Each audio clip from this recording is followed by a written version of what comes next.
Freedom, il est 9h04 jusqu'à 10h. Florian Philippot est dans nos studios. Il est interrogé par Charles Lullier. Bonjour Florian Philippot. Bonjour. Alors, ancien bras droit de Marine Le Pen, député européen et nouveau patron des Patriotes. Vous répondrez à mes questions et à celles des auditeurs en deuxième partie d'émission. Alors, vous revenez, Florian Philippot, tout juste de Mayotte. On connaît votre engagement en faveur de la laïcité. Est-ce que, selon vous, cette île est compatible avec la République française, sachant qu'il y a 97% de la population qui est de confession musulmane? Eh bien, oui, je le pense véritablement.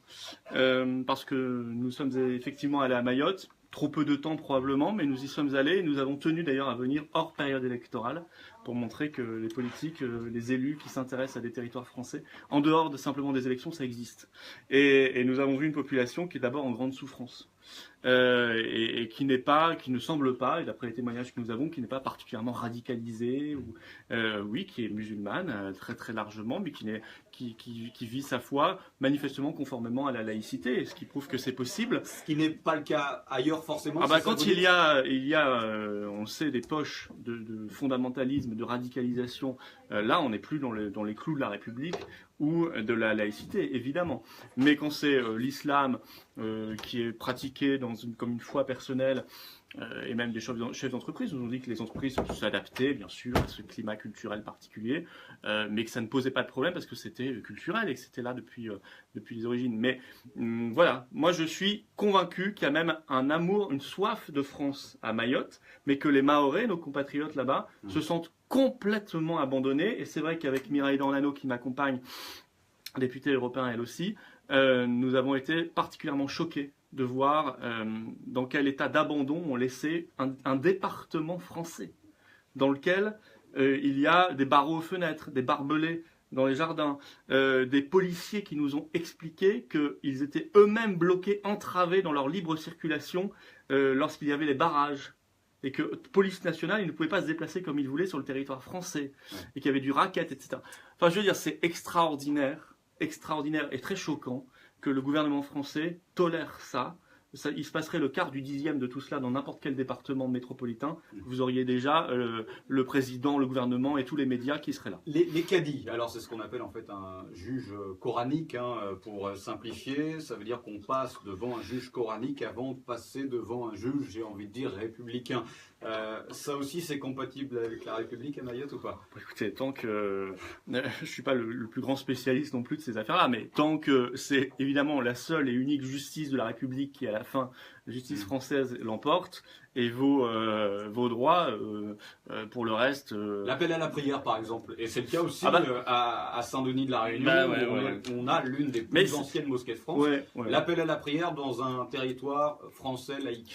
Mais vous savez, quand les choses sont là culturellement depuis longtemps et que ça ne pose pas de problème... Vous êtes plus modéré que Marine Le Pen à ce sujet. Je veux dire, je ne vais pas convertir les gens. Je ne vais pas aller à Mayotte pour leur dire vous devez devenir athée ou chrétien ou je ne sais quoi. Enfin, ça n'aurait aucun sens.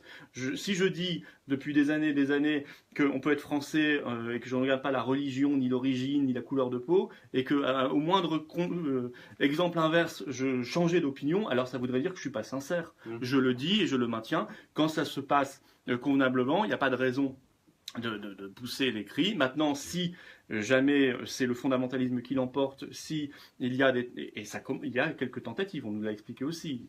Attention. Il y a des fichiers S ici à la Réunion. Bien sûr, et bien sûr qu'il y a aussi du fondamentalisme islamiste, y compris à Mayotte, et ça, on doit être impitoyable avec ces dérives-là qui sont tout sauf compatibles avec la France, avec la République et tout simplement avec la loi. Alors, c'est vrai que c'est vous qui écriviez, et c'est un secret de polichinelle, le programme de Marine Le Pen. Depuis 2010, je crois que vous avez été nommé directeur de campagne de Marine Le Pen. Alors, je l'avais rencontré en 2009, mais j'étais actif visiblement depuis 2011. Voilà, effectivement. Et c'est vrai que Marine Le Pen n'avait en tout cas pas ses précautions vis-à-vis de la laïcité ou bien du vivre ensemble. Et là, c'est vrai que vous, pardon de vous le dire, mais vous semblez changer de braquet. Non, moi j'ai toujours tenu ce discours, j'ai toujours essayé d'être dans la justice. Voilà. Je dire les choses telles qu'elles me semblent. Si un de mes compatriotes est musulman et qu'il est parfaitement intégré à la société, qu'il ne pose de problème à personne, j'ai aucune raison de le mettre en dehors de la société, de la communauté nationale. Le droit du sol, qu'est-ce qu'on fait? S'il est islamiste, alors j'ai toutes les raisons d'être extrêmement inquiet, de vouloir que ça change, ou de vouloir que quelqu'un qui viendrait dans mon pays en étant islamiste ne vienne pas, Le droit du sol. ou n'y reste pas. Le droit du sol à Mayotte. Il faut le supprimer. À Mayotte, il faut le supprimer. Ça me paraît absolument évident. D'ailleurs, tout le monde là-bas est pour. Hein. Je veux dire, ça fait même pas débat, en réalité. La mise en place d'une maternité internationale. Mais oui, justement. oui. Alors, je sais que l'inspection générale des affaires sociales a envoyé Madame Voynet à Mayotte pour y réfléchir. Même chose d'ailleurs en Guyane. Bon, enfin, écoutez, tout ça est extravagant. On va pas. Les seuls bâtiments extraterritoriaux sur le territoire de la République française, ce sont les ambassades. Alors, est-ce qu'on va faire de l'hôpital de Mamoudzou une ambassade comorienne? Tout ça n'a absolument aucun sens. C'est d'abord parfaitement impraticable juridiquement, et ensuite c'est même risqué. C'est-à-dire que les femmes vont quand même venir, mais elles vont accoucher à la porte de l'hôpital, ou dans l'ambulance qui les emmènera, ou dans la rue. Et vous aurez des problèmes qui seront de toute façon multipliés par 10, et des problèmes sanitaires. Bon, la seule solution, c'est la suppression du droit du sol à Mayotte. Ça, c'est indispensable, mais c'est aussi de contrôler nos frontières en renforçant les effectifs humains et les moyens. Droit du sol égale appel d'air, c'est ça que vous dites? À Mayotte, évidemment. Incontestablement. Et puis, il faut régler en amont la question comorienne, la question diplomatique. Alors ça, c'est l'ONU. C'est la France. La France qui accepte. Vous savez pourquoi on dit l'ONU condamne la France, elle est du côté des Comores qui ne reconnaît pas la souveraineté française sur l'île de Mayotte, etc. Oui, enfin d'accord, parce que la France n'en fait pas un enjeu diplomatique fort, ce qui est extraordinaire. Un de ces territoires est contesté par une puissance étrangère, un pays étranger, et la France ne bouge pas le petit doigt. Elle accepte ça. Bon, écoutez, si la France voulait faire pleurer dans les puissance politique, si la France voulait vraiment récupérer le droit international avec elle sur Mayotte, puisqu'il y a eu un vote souverain en son sens, eh bien, elle le pourrait. Elle ne le fait pas parce qu'elle s'en moque. Et que les autorités nationales ont mis Mayotte tout en bas de la pile. Sans vouloir faire pleurer dans les chaumières, Florian Philippot, est-ce que vous comprenez malgré tout ces Comoriens qui, au péril de leur vie, prennent des kwassa pour aller justement à Mayotte? Mais je peux les comprendre, oui, bien sûr. C'est comme vous savez, je n'ai jamais porté l'opprobre sur les personnes qui venaient ou qui partaient. Je pense que les responsables, ce sont les politiques menés, les gouvernements. Et d'ailleurs, ça pourrait être un dossier très intéressant pour l'ONU, de s'intéresser à la situation des droits de l'homme aux Comores, des droits de l'enfant, la situation également politique, économique, sociale, le traitement infligé là-bas aux personnes, aux Comores, et comprendre pourquoi ils partent aussi massivement. Il y a bien une raison. S'ils fuient leur propre pays, c'est qu'il y a une raison. Il y a un lien entre immigration et délinquance ou pas à Mayotte? Oui, bien sûr. Alors, aucun chiffre ne le prouve. Oui. Enfin, écoutez, c'est juste logique et c'est l'observation le prouve. La logique le prouve. Quand une personne vient et qu'elle n'a aucune ressource, qu'est-ce que vous pensez qu'elle va faire? Elle se retrouve à la rue. Tout le monde n'est pas voleur. Je n'ai pas dit ça. Mais quand une personne n'a aucune ressource, qu'elle n'a pas de solution et qu'elle est parfois pas très honnête ou elle devient moins honnête au fur et à mesure des mois et de la difficulté, elle va voler, elle va violenter, elle va tomber dans la délinquance. Et les enfants qu'on laisse à la rue parce que leurs parents sont renvoyés vont naturellement tomber dans des bandes pour s'en sortir, et ces bandes seront des bandes de gamins criminels. Enfin, tout cela, ce sont des phénomènes compréhensibles. Je veux dire, inadmissible, mais compréhensible du point de vue de la logique. Ça ne veut pas dire que quand il n'y a pas d'immigration, il n'y a pas de délinquance. Bien sûr, il y a toujours, dans toute société, il y a toujours malheureusement de la violence, de la délinquance. Dans le Vercors, il y a de la délinquance. Il y en a partout. Il y en a partout, mais et ça ne veut pas dire que tout immigré est délinquant. Vous voyez? Je pense qu'il faut prendre les mots tels qu'ils sont. Par contre, exprimer un lien entre un phénomène d'inflammation migratoire où d'un coup on a des masses de personnes qui arrivent, une densité de population qui augmente, 700 habitants au kilomètre carré à Mayotte. C'est le plus fort taux d'outre-mer. Évidemment que ça crée des situations de promiscuité et de violence. Mais c'est un phénomène malheureusement naturel. Il y a 220 000 habitants à Mayotte, ce sont les chiffres officiels. Ouais. Selon vous, officieusement, entre guillemets, il y en a plus? Je n'ai pas de moyen de compter. Les témoignages qu'on nous a donnés là-bas évoquent un chiffre probablement très supérieur à celui-ci. Mais rien que ce chiffre officiel, c'est une augmentation de 10 000 par an. 4% par an d'augmentation de population. C'est à peu près 6 à 7 fois le rythme français. Donc c'est énorme. Alors, c'est vrai que vous êtes député européen, il faut le rappeler. On appelle la Réunion, on appelle Mayotte, ces territoires ultra-périphériques, des RUP, comme on dit. Mais pour autant, c'est vrai que ces départements, et j'en veux pour preuve la route du littoral, cet édifice devant lequel vous êtes peut-être passé au cours de votre séjour, ces édifices, en tout cas, sont financés en grande partie par l'Union européenne. Justement. Je savais que vous alliez dire ça. Alors vous dites, on les appelle régions ultra-périphériques, oui, enfin...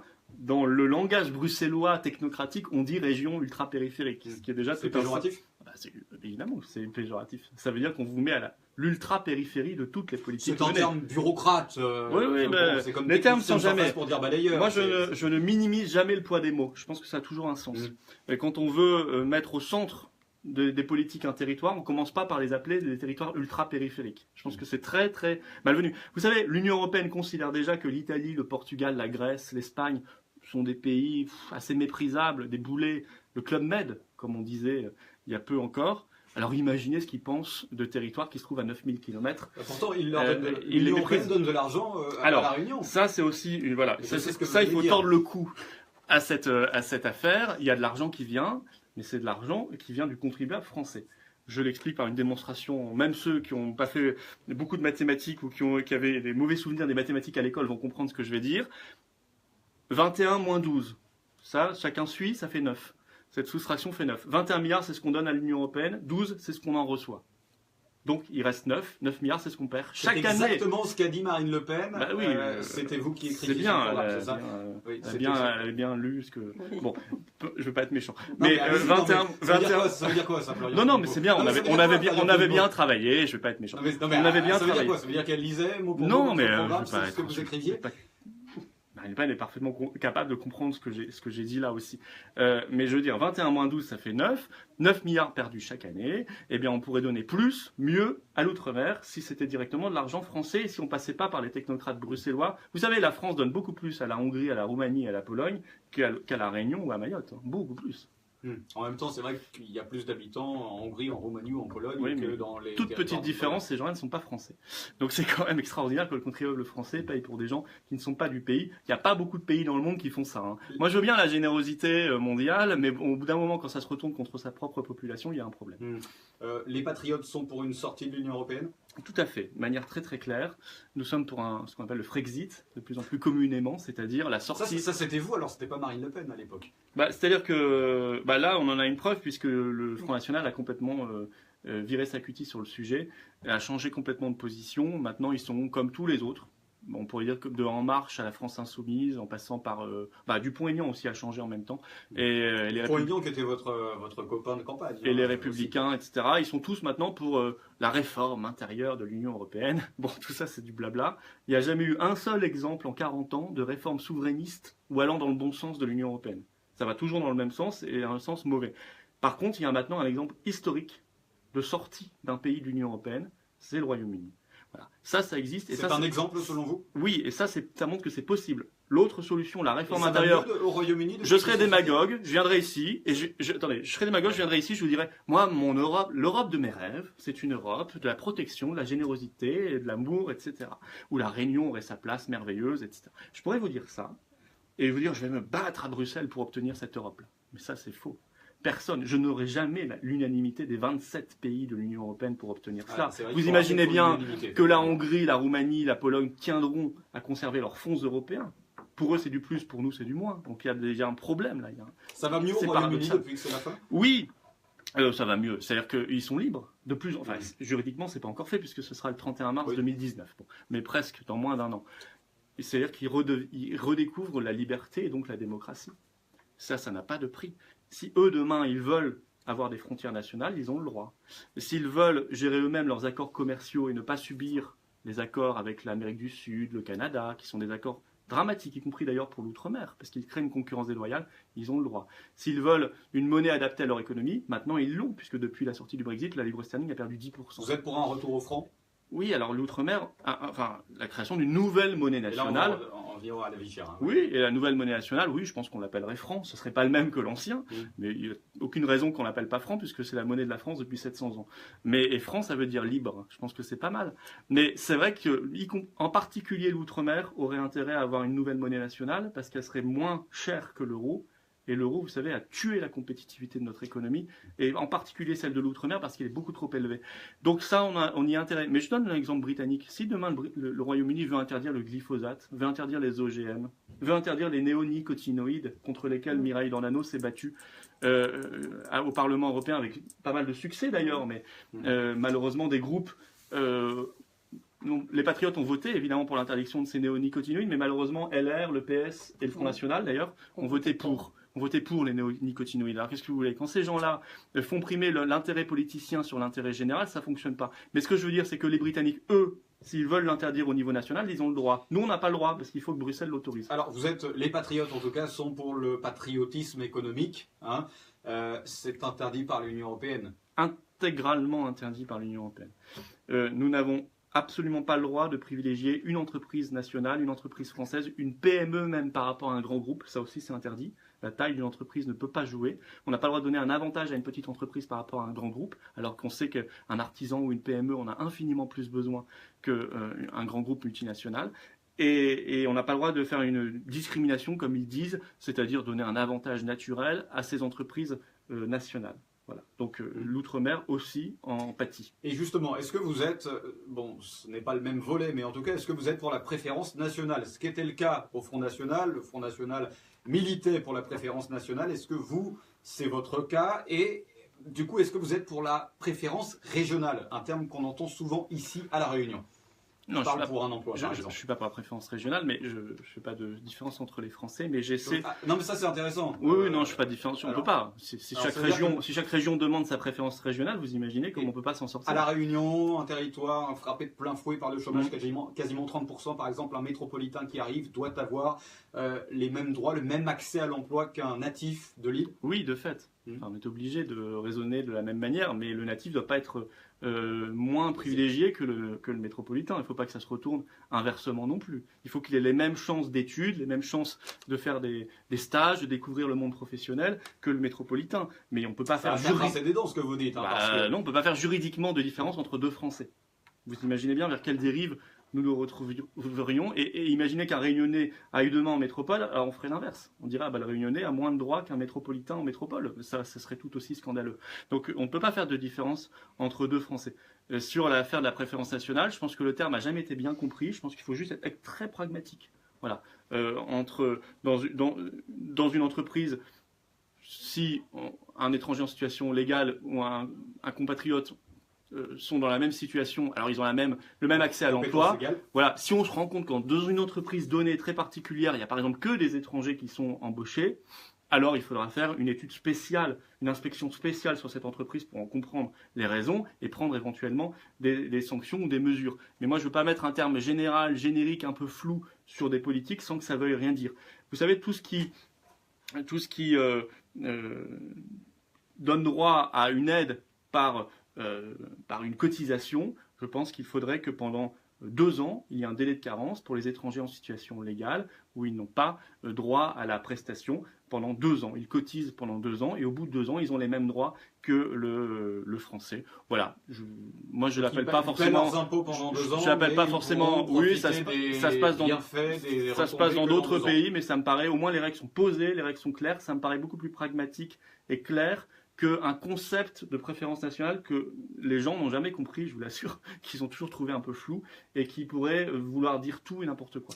La surrémunération pour les fonctionnaires, alors ça fait débat puisque ça coûte tout dom-tom compris plus d'1 milliard d'euros par an à l'État. La surrémunération pour les fonctionnaires, vous y êtes favorable, sachant que beaucoup disent que cette surrémunération crée notamment ici une inflation des prix. Oh, je crois qu'il y a bien d'autres choses qui créent une inflation des prix. Oui, on ne peut pas toucher à cela, bien sûr, que c'est indispensable pour rendre le territoire encore plus attractif.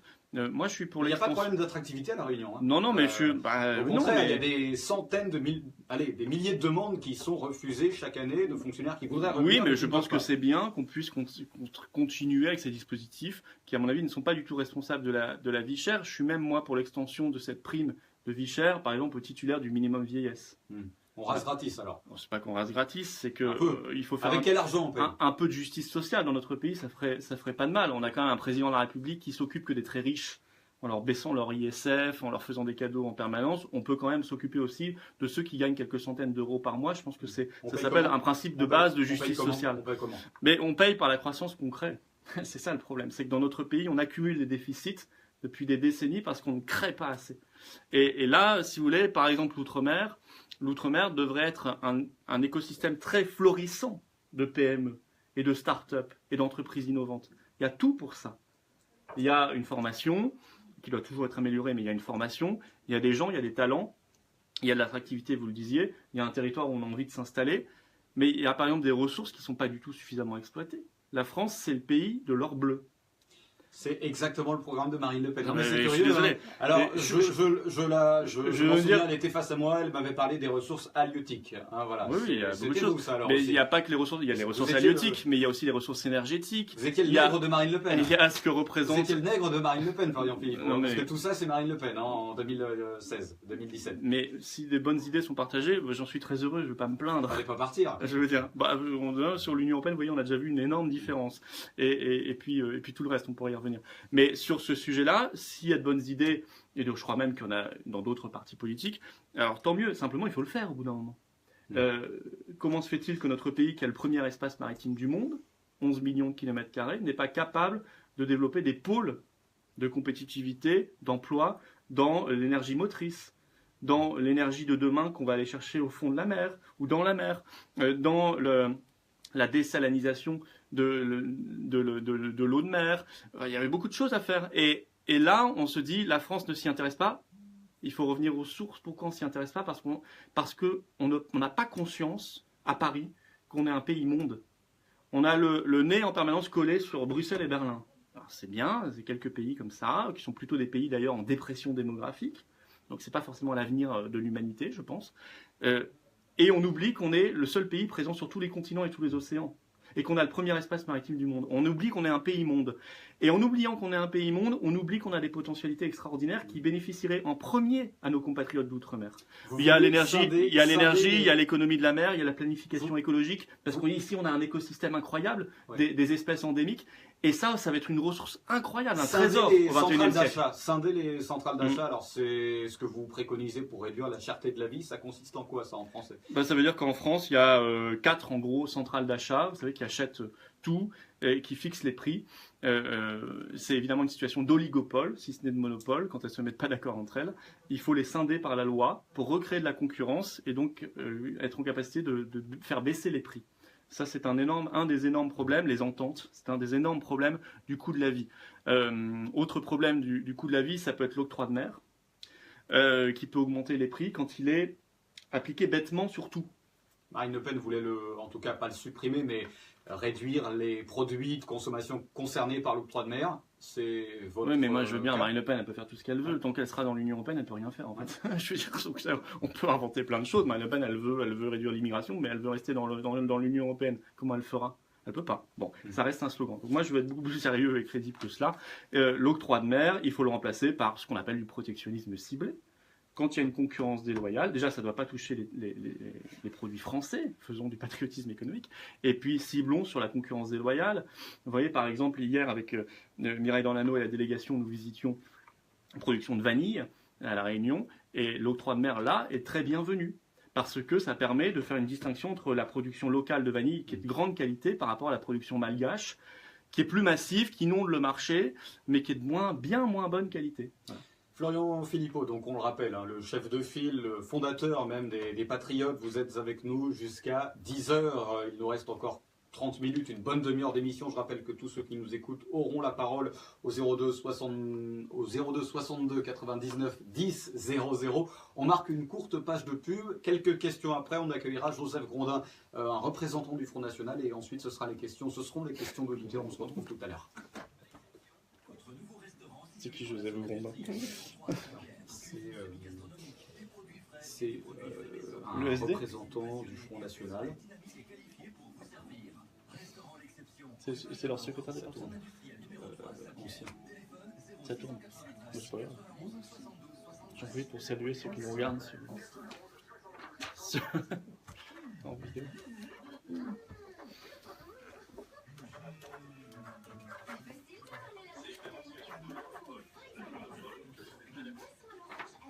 Joseph Grondin.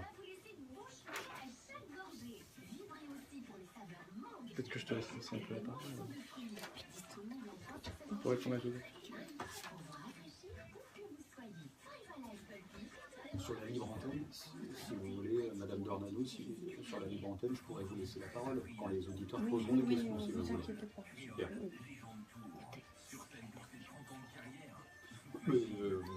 J'ai bien compris que M. Philippot voulait que vous ayez votre place un petit peu aussi. Hein.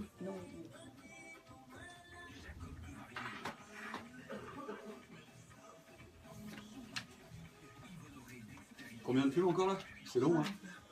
Encore 3.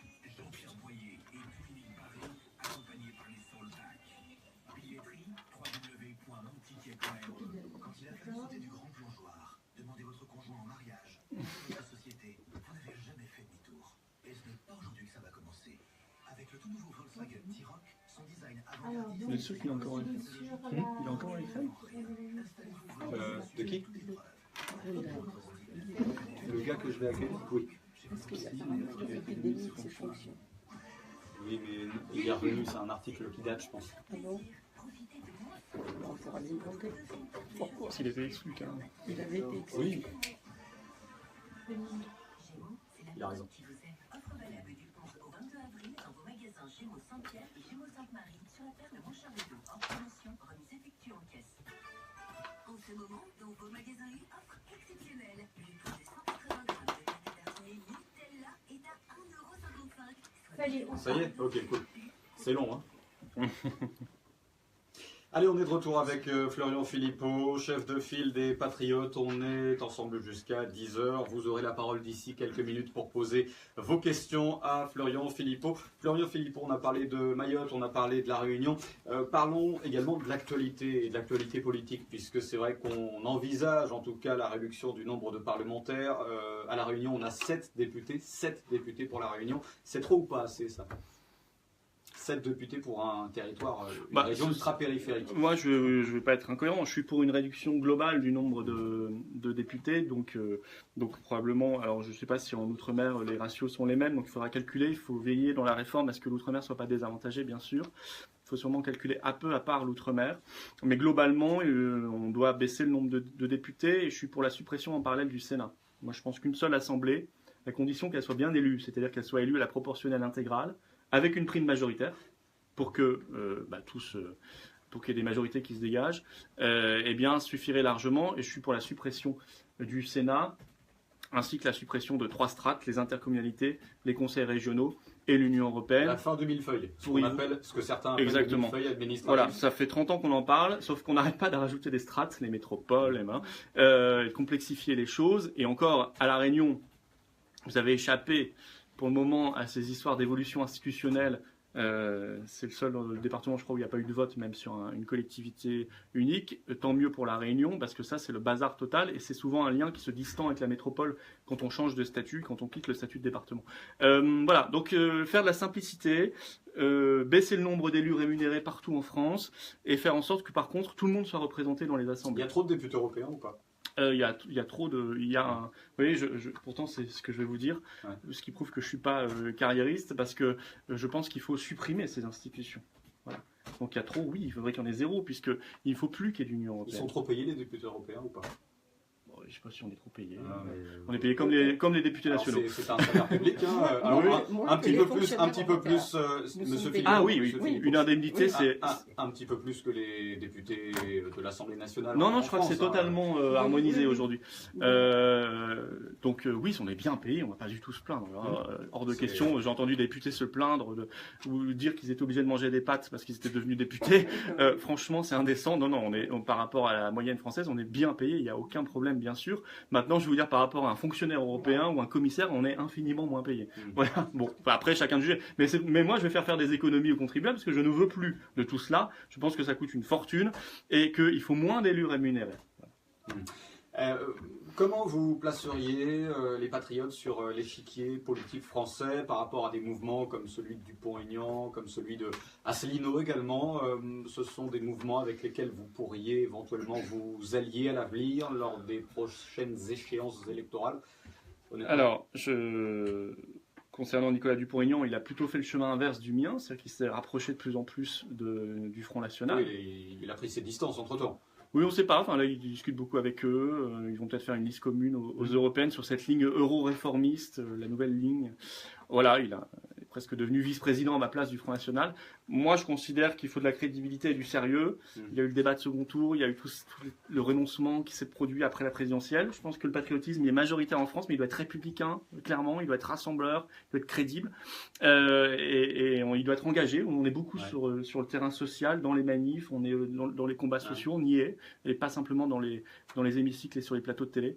Et c'est vrai que moi, il me faut une ligne claire, si vous voulez. Je suis ouvert à... On est où? On est ni à droite ni à gauche. On prend le meilleur de la droite. Tout le monde dit ça. Ah bah je sais pas. On prend le meilleur de la droite, le meilleur de la gauche. Notre devise, c'est le meilleur pour la France. Voilà. Donc on est pragmatique. Gaulliste. Ouais. C'est pas parce qu'on s'incline devant la tombe d'un mort que le mort est d'accord. Oui, mais bien sûr, vous avez raison. Et il y a beaucoup de monde qui va voir le général je crois même Madame Hidalgo y est allée.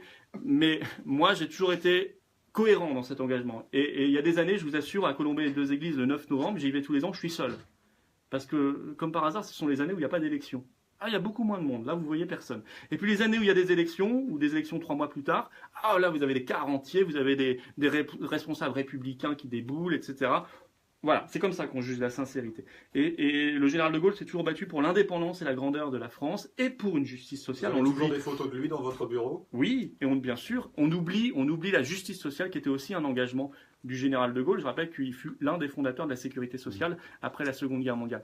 Donc les patriotes prennent le meilleur de la gauche, le meilleur de la droite. Ils veulent l'union avec tous les Français qui se battent pour leur pays. Donc vous voyez, on tend la main à tout le monde. Et j'ai tendu la main récemment à quelques personnalités politiques dont la première caractéristique me semble être l'authenticité. Alors oui, il y avait François Asselineau, il y avait Jean Lassalle, il y avait Henri Guénaud. Et je pense même qu'il faut que ça déborde dans le champ. Des politiques de seconde division, on va pas se mentir. C'est pas le haut du panier. Je vous laisse responsable de votre... C'est pas Macron, c'est pas Marine Le Pen, c'est pas Fillon. Mais voilà, alors moi j'ai pas envie de tendre la main à des gens dont je ne sens pas l'authenticité ou qui ont été X fois déjà ministres, premiers ministres et qui ont démontré aux responsabilités qu'ils n'avaient pas le sens de la France. Allez, on va accueillir tout de suite sur notre antenne Joseph Grondin, que vous ne connaissez sans doute pas, Florian Philippot. Joseph Grondin, membre du Front National, l'un des membres historiques à La Réunion. Bonjour Joseph Grondin.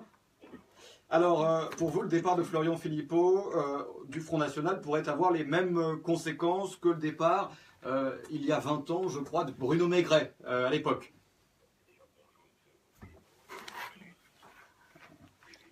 Bonjour.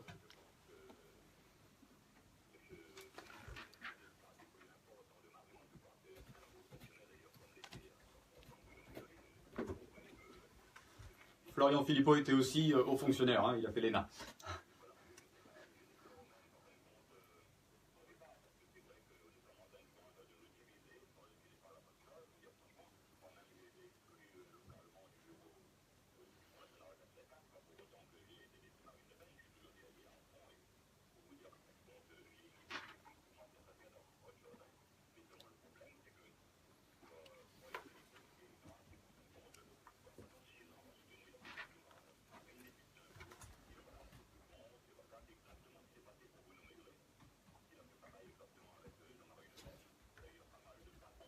Alors pour que tout le monde resitue, puisque ça date, c'est que Bruno Maigret était au Front National, ensuite il est sorti du Front National, il a créé je crois le MNR, il a été candidat en 2002, il a fait 2 ou 3%, voire un peu moins.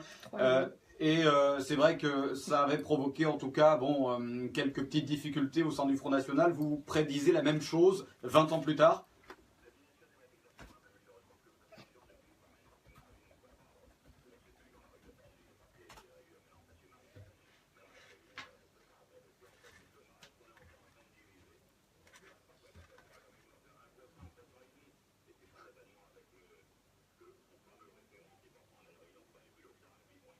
Alors vous parlez de Monsieur Autobruck? Non. Ah.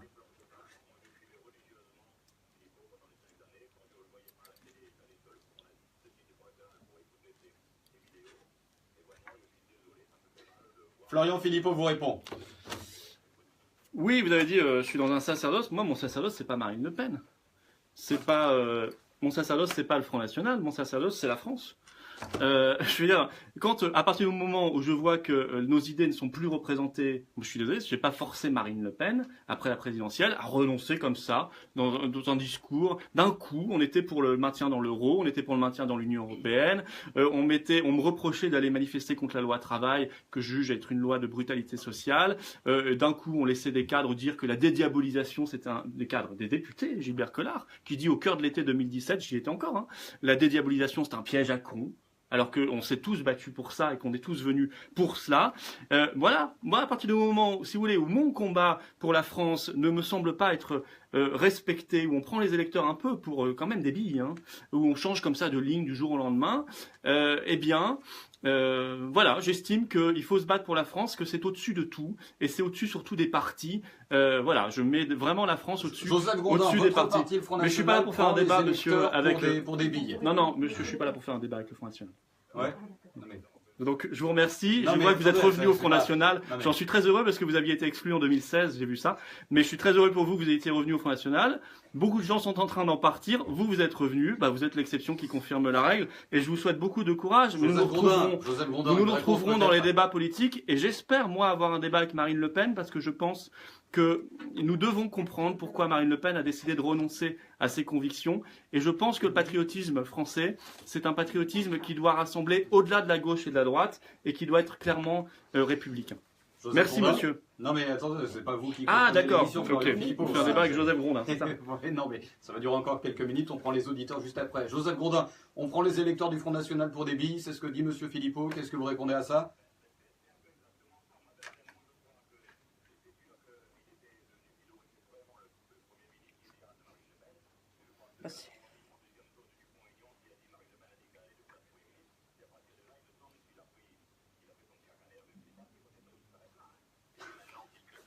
Très insultant, monsieur.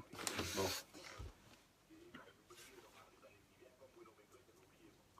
Alors oui, juste sur Maigret, c'est très drôle ce que vous dites, parce que le Maigret est au pouvoir au Front National en ce moment. Tous les lieutenants de Maigret... Il a quitté la vie politique. Hein. Je vous signale que tous les lieutenants de Maigret, à commencer par son ancien directeur de cabinet, sont revenus, c'est une des raisons de mon départ aussi d'ailleurs, sont revenus fin 2016 dans l'entourage très proche de Marine Le Pen, et toute la ligne de Bruno Maigret est au pouvoir intégralement aujourd'hui au Front National. Marine Le Pen lit maintenant des discours écrits par son beau-frère, qui sont des discours qui sont mot pour mot ce qu'écrivait Bruno Maigret il y a 20 ans. Voilà, moi ça m'intéresse pas. Vous avez le droit d'être intéressé par l'extrême droite qui est européiste et de plus en plus libérale. Moi je suis pour le patriotisme républicain qui rassemble à gauche, à droite. Je suis gaulliste, ce qui m'était de plus en plus reproché au Front National, et je veux revendiquer le droit d'être gaulliste. Mais je vous respecte, monsieur, dans votre engagement. Vous faites parfaitement ce que vous voulez. C'est la démocratie française. J'espère que vous aurez du succès dans vos engagements. Je vois que vous n'êtes pas rancunier vis-à-vis de ce parti qui vous avait mis à la porte manifestement il y a un an. Vous en êtes revenu. Vous êtes revenu. Très bien pour vous. Je vous souhaite beaucoup de courage. Mais je pense que s'il y a une fuite énorme des adhérents et des élus et des cadres aujourd'hui au Front National, ça n'est pas pour rien. C'est ce manque de crédibilité, ce manque de travail qui s'est vu lors du second tour, lors du débat de Marine Le Pen catastrophique face à Emmanuel Macron. Et c'est surtout l'idée que le patriotisme doit...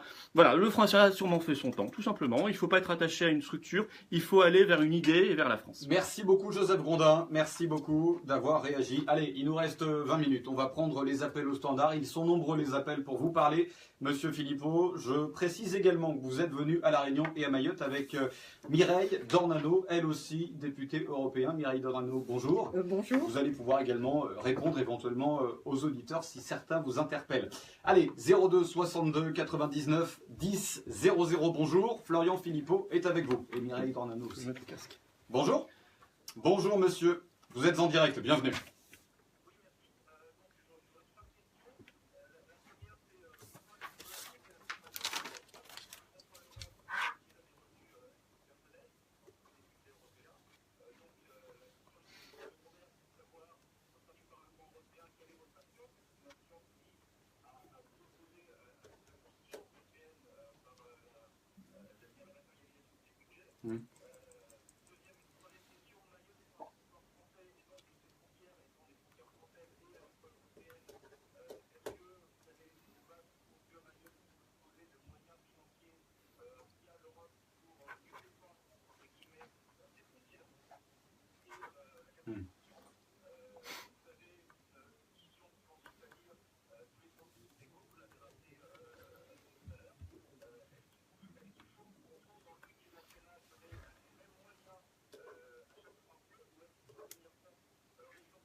restez en ligne. Monsieur Florian Philippot vous répond. Alors déjà sur la contradiction, c'est vrai, député européen et contre l'Europe, donc tirer de revenus en tout cas de l'Europe tout en étant député européen. Oui, bonjour monsieur. Et en militant contre l'Europe. Oui. Je vous conseille de garder votre D'accord, casque, je garde le monsieur casque. Philippot, parce que c'est vrai que ça doit être interactif si possible, si vous le voulez. Oui, mais comme je m'entends, c'est toujours plus compliqué. Mais je vais garder le casque. Alors, bonjour monsieur. Donc sur l'Europe et les revenus, vous voyez, c'est tout l'inverse, parce que si je voulais absolument conserver à vie une carrière avec éventuellement, comme d'autres, faire 7 mandats d'affilée au Parlement européen, je militerais pour le maintien du Parlement européen.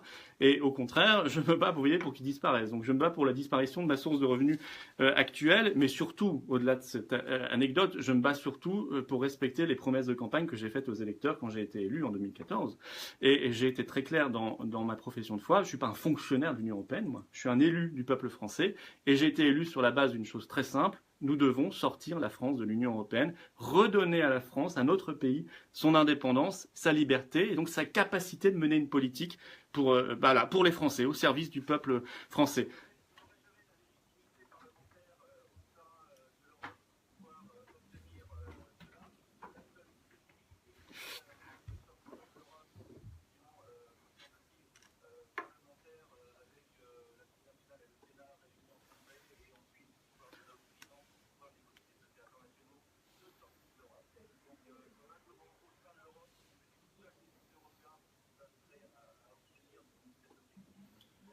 Ah mais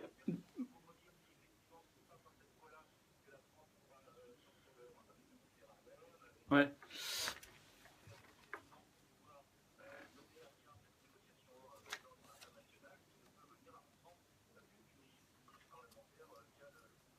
Alors, attendez, je vous réponds là-dessus. Alors Florian Philippot vous répond, monsieur. Je réponds. Oui, mais c'est lié. L'action au Parlement européen. Ouais. Non, alors pour sortir la France de l'Union européenne, il y a un article dans les traités européens qui s'appelle l'article 50 qui prévoit pas, qui laisse la responsabilité au niveau national de le faire comme il l'entend. Donc il n'y a pas de réunion du Congrès ou quoi que ce soit. C'est une décision que la France doit juste signifier d'une manière ou d'une autre à l'Union européenne et qui pourra être prise, je suis d'accord avec vous, pas par un député européen. Attendez. Je vous réponds. La démocratie sera respectée parce que nous l'annoncerons dans les campagnes électorales. Et si les Français donnent la majorité à un gouvernement et à un président de la République pour le faire, il aura la légitimité pour le faire. Pour le reste, au Parlement européen, oui, bien sûr, on ne va pas, avec Mireille Dornano et Sophie Montel, notre autre collègue patriote au Parlement européen, sortir à 3 la France de l'Union européenne. Bien sûr que non, on n'a jamais dit le contraire. Simplement, on se bat en permanence, déjà pour limiter les dégâts là-bas, limiter les transferts de souveraineté qui ne cessent de se faire, pour arrêter les traités de libre-échange catastrophiques. Et par exemple, vous parlez de l'action au Parlement européen, je peux laisser Mireille peut-être répondre, mais Mireille a eu une action très concrète pour protéger les abeilles. Oui. Et s'il n'y avait pas eu Mireille Dornano au Parlement européen, eh bien, les abeilles seraient aujourd'hui dans une situation encore plus compliquée. Et vous savez que si les abeilles sont menacées, quelques années plus tard, c'est l'homme qui est menacé. On parlera des abeilles plus tard. Merci monsieur, merci beaucoup. Et on va continuer à prendre des appels qui sont très nombreux, j'insiste. Et on va essayer, alors c'est très compliqué, mais on va essayer d'être très concis dans la réponse pour prendre un maximum de monde. Un exercice très périlleux, je sais. Bonjour. Surtout quand il y a 5 questions d'affilée, c'est compliqué, mais j'essaie de faire au mieux. Bonjour. Bonjour, bienvenue monsieur. Oui, bonjour monsieur.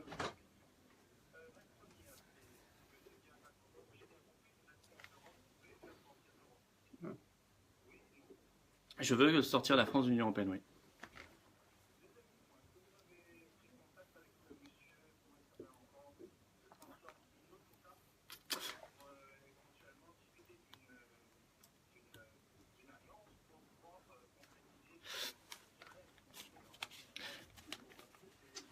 Vous êtes vous-même un militant au sein de l'UPR ?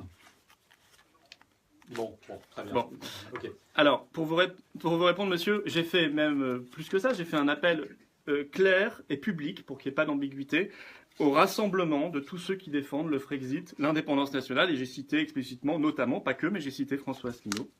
Voilà, donc ma position à moi est extrêmement claire. Je suis pour au moins le dialogue, peut-être plus, avec tous ceux qui sont authentiques dans la vie politique française, de droite ou de gauche, et qui défendent notamment l'indépendance nationale, le Frexit. Après, le Frexit, c'est pas simplement un but en soi. Je pense que derrière, le but, c'est vraiment recréer de l'emploi, recréer une démocratie en France, recréer de la protection, de la sécurité, et recréer des services publics ou les maintenir, puisqu'on voit par exemple qu'en ce moment, ce qui se passe sur le rail, c'est lié à une directive européenne qui veut libéraliser le rail. Alors ça, Macron ne l'explique pas aux Français, mais là, il ne fait qu'exécuter une demande européenne. Le statut des cheminots, question à part, mais en deux mots, le statut des cheminots, il faut le garder ou... Il faut qu'il évolue.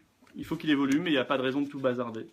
Il y a beaucoup de statuts dans la vie française, dans la vie sociale française, mais moi j'ai pas envie demain que les trains soient conduits par des travailleurs détachés ou des travailleurs précarisés, ça m'intéresse pas. Un train polonais conduit par un travailleur détaché roumain, vous pensez qu'on va y gagner demain avec l'ouverture à la concurrence et la fin du statut? Non, moi je pense qu'il faut... En Allemagne, ça se passe, nous dit-on, correctement. Hein, pas donc ça, il y a beaucoup de retard en Allemagne. Moi, je crois que j'ai pris le train en Allemagne, c'était en retard. Donc, c'est un peu un mythe cette histoire. Mais la SNCF, à condition qu'on investisse, qu'on modernise, et on a été capable de le faire. On a quand même le pays qui a inventé le TGV. C'est un monopole qui se justifie pleinement. Et là, la libéralisation, ils l'ont faite au Royaume-Uni, ça m'inquiète beaucoup. C'est plus d'accidents, c'est des prix beaucoup plus élevés pour le consommateur, pour l'usager. Et là encore, c'est vrai que le service public, il est menacé. C'est l'hôpital, c'est le train, c'est le commissariat, c'est l'école rurale qui ferme, c'est la justice. Vous voyez, tout va dans le même sens, tout converge. C'est la prison. Bon. Tout converge vers l'appauvrissement du service public, c'est-à-dire l'appauvrissement de nos territoires. On continue. Allez, Florian Philippot avec vous jusqu'à 10h. On va peut-être un petit peu déborder, ce n'est pas grave. Bonjour, 02 62 99 10 00, bienvenue. Bonjour monsieur. Ouais.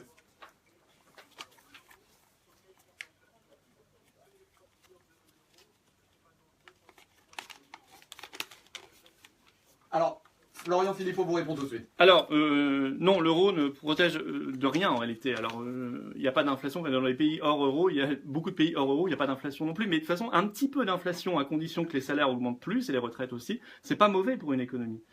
Parfois, les pays où il n'y a pas du tout d'inflation, ce sont des pays qui sont en régression économique et en destruction d'emplois. Voilà. Par contre, l'euro, c'est vrai que pèse énormément sur notre industrie, nos emplois et nos exportations. Deuxième question, monsieur.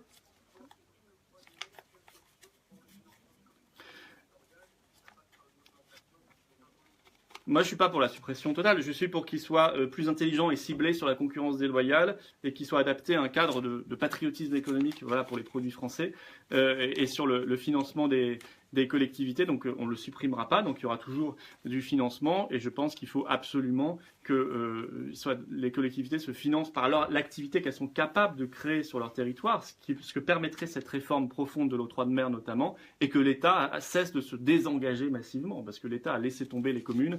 On le sait bien, contrairement à ce qu'a dit Macron hier, où il nous a fait croire que l'État ne laissait pas tomber les communes, au contraire. Monsieur, vous aviez peut-être une autre question? Oui.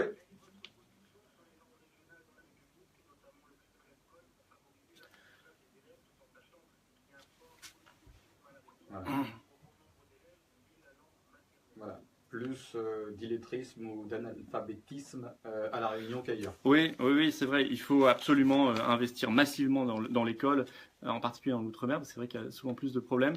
Bien sûr, d'abord sur la langue française pour qu'elle soit maîtrisée. Bon, ça c'est aussi un problème, je veux dire, en métropole, de plus en plus d'élèves qui ne maîtrisent pas le français ni à l'oral ni à l'écrit. C'est un drame pour leur intégration future sur le marché du travail. Enfin, c'est un drame pour tout. Donc ça, il faut investir massivement. Moi, je suis pour qu'on mette la moitié de l'enseignement à l'enseignement de la langue française au CP. La moitié du temps doit être consacré au français.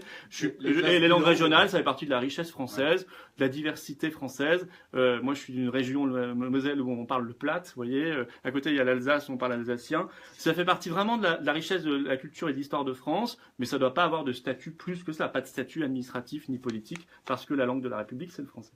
Allez, on continue. 02 62 99 10 00. Vous êtes très très nombreux. On vous en remercie. Bonjour. Bonjour, monsieur.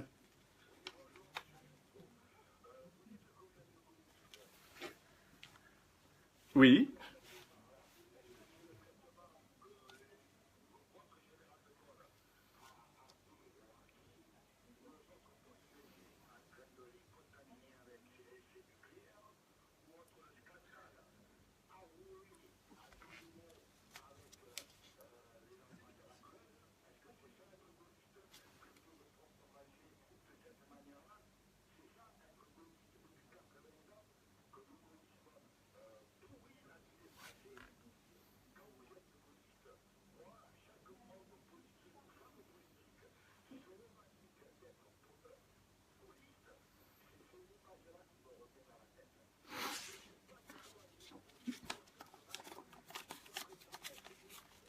Florian Philippot.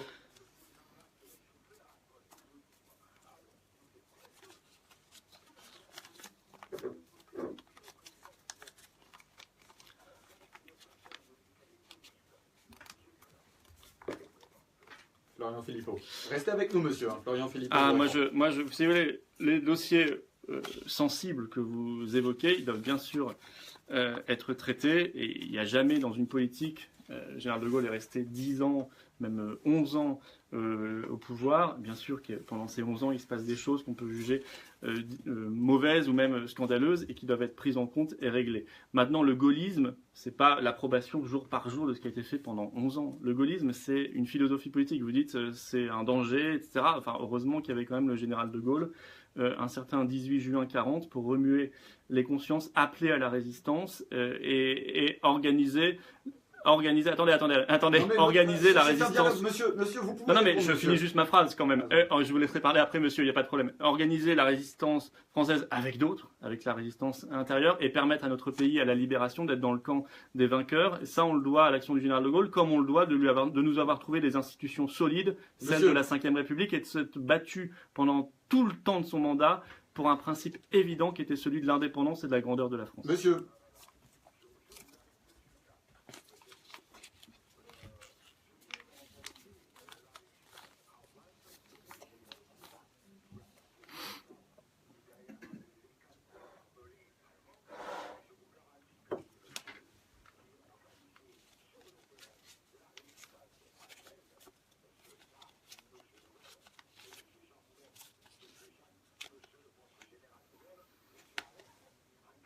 Ils travaillent ensemble. Ah, oui. Bon. Ah, mais la résistance, ce sont... On va pas refaire l'histoire. Non, mais la rapidement, résistance, ouais. ce sont des milliers d'hommes et de femmes d'un courage extraordinaire. Bien sûr qu'on n'est jamais seul, mais on ne sera pas d'accord. On sera... Bon, Ok. on sera pas d'accord sur le général de Gaulle. Vous avez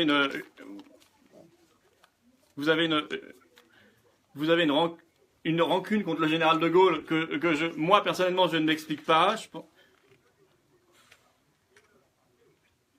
Bon, on sera très bien. Allez. On sera pas du tout d'accord sur le général de Gaulle. D'ailleurs, Jean Moulin et le général de Gaulle travaillaient, je veux dire, ensemble aussi. Donc, enfin, tout cela, il faut pas séparer les choses. Mais la résistance, c'est une œuvre collective magnifique.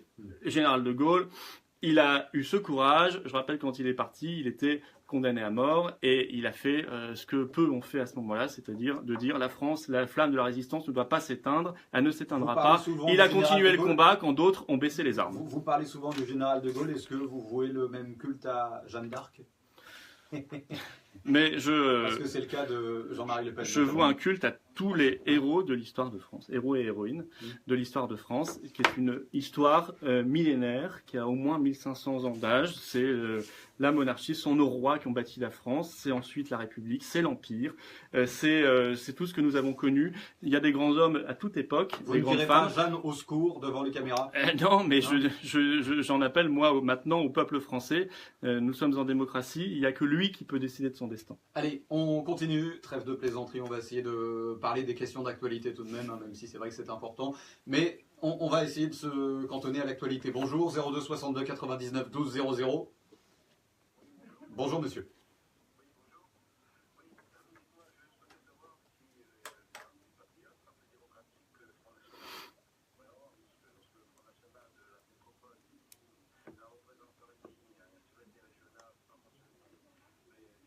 Ouais.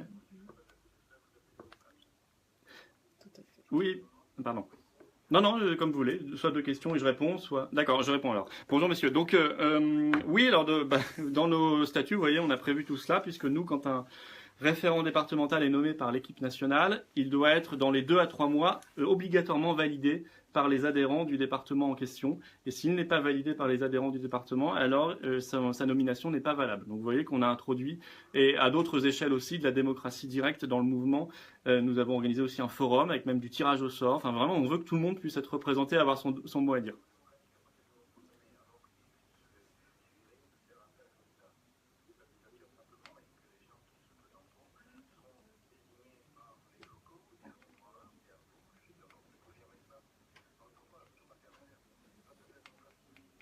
Ah bah écoutez, on fait au maximum qu'on peut. Il faut aussi que le mouvement puisse fonctionner. Vous Parce que aviez si une on est autre en question, élection interne permanente, on n'y arrive pas du tout. Mais ceci dit, vous remarquerez qu'il y a peu de mouvements qui font valider par leurs adhérents les référents départementaux. Vous aviez une autre question, monsieur? Oui.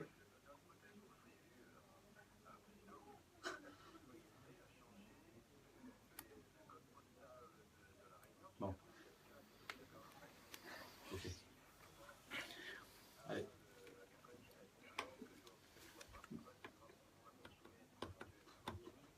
Non. Ok. Non. On a été coupé. On a été coupé. Bon, peut-être. Là, j'avoue que Allez, c'est pas grave. j'ai On pas va vraiment essayer de d'apprendre. prendre des appels avec Bah, ils des ont à questions, voir, tous les euh, départements français vont avoir les uns avec les autres. Ok, juste une question sur Monsieur Autobruck. C'est pas forcément le représentant local des Patriotes ou c'est... Non, alors il y aura une nomination qui sera faite officiellement le 5 mai lors de la prochaine réunion de l'équipe nationale et nous communiquerons à ce moment-là comme les statuts nous le demandent. Et ensuite, il y aura une nécessité de validation par les adhérents de la réunion. Mais effectivement, à partir du 5 mai, il y aura un référent à la réunion pour les Patriotes. Et ce sera pas forcément Monsieur Autobruck alors. Non, pas forcément, mais en Il réponse le n'y a 5 pas de mai. malaise à ce sujet. Ah oui, aucun malaise nulle Hein part. Non, je veux dire. Non, aucun malaise nulle part. Mais donc ce sera pas forcément lui. Pas forcément. Allez, on va terminer là-dessus. En tout cas, Monsieur Philippot, merci beaucoup. Eh ben, merci à vous, merci d'avoir, beaucoup. pris le temps Merci de à ceux qui répondre ont nos appelé aussi. questions. Et merci à tous ceux qui nous ont appelés, effectivement. Vous retournerez en métropole d'ici ce soir, c'est ça ou... Demain soir. Oui, D'accord. tout à fait. Très bien, merci beaucoup d'avoir Merci pris le temps beaucoup. de répondre aux questions de Radio Freedom. Freedom, il est 10h. Dans quelques instants, nous allons retrouver l'information en direct sur Europe 1. Il est 10h. Nous allons retrouver l'information en direct.